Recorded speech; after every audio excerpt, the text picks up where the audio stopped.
This ball diamond at Recreation Avenue is where a lot of people who were homeless were spending the nights last winter. We're looking at it through the window of Ellis Place.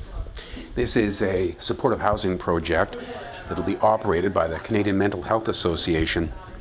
And today, the employees are undergoing a little bit of orientation in preparation for an opening on November the 2nd. We'll have nursing staff, social work staff on site 7 days a week, 8 hours a day that join as part of our care team that will support the residents here at Ellis Place, which is for us, certainly when it comes to this community, an opportunity to test something else out and provide a higher level of care to the people who reside here. So that's a potential game changer for us.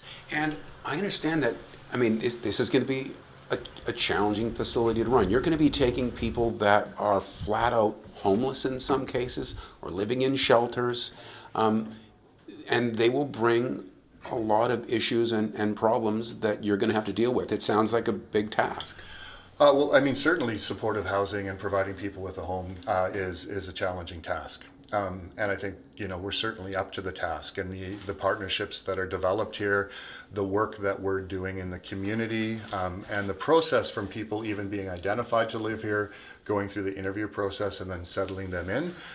We're confident that while there will be challenges that arise, we have the people and the capacity to address those. Right, and I take it that there is a process whereby you've involved people who have businesses, homes in the area,